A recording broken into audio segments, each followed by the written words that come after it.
بسم اللہ الرحمن الرحیم۔ السلام علیکم ورحمۃ اللہ وبرکاتہ۔ نبی اکرم صلی اللہ علیہ وآلہ وسلم کی دعا۔ جب بھی دعا کرو گے قبول ہوگی۔ نبی اکرم صلی اللہ علیہ وآلہ وسلم مسجد میں آئے، ایک شخص نماز پڑھ رہے تھے اور دعا مانگتے ہوئے وہ اپنی دعا میں کہہ رہے تھے، اللہم لا الہ الا انت منان بدیع السماوات والارض ذا الجلال والاکرام۔ تو نبی اکرم صلی اللہ علیہ وآلہ وسلم نے فرمایا، کیا تم جانتے ہو اس نے کس چیز سے دعا کی؟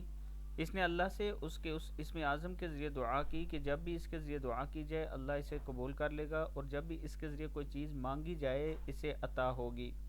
دوسری دعائیں جو ہیں یہ دعائیں بھی اس کے ساتھ پڑھ لیا کریں۔ بسم اللہ الرحمن الرحیم، سبحان الحی القیوم، سبحان الحی الذی لا يموت، رب اغفر لی ذنوبی انہ لا یغفر الذنوب غیرک، استغفر اللہ ربی وارحمنی فاللہ خیر حافظ وہو ارحم الراحمین، اللہ لا الہ الا هو الحی القیوم لا تأخذہ سنۃ ولا نوم، لہ ما فی السماوات وما فی الارض، من ذا الذی یشفع عندہ الا بإذنہ، یعلم ما بین ایدیہم وما خلفہم، ولا یحیطون بشیء من علمہ الا بما شاء، وسع کرسیہ السماوات والارض ولا یؤودہ حفظہما وہو العلی العظیم۔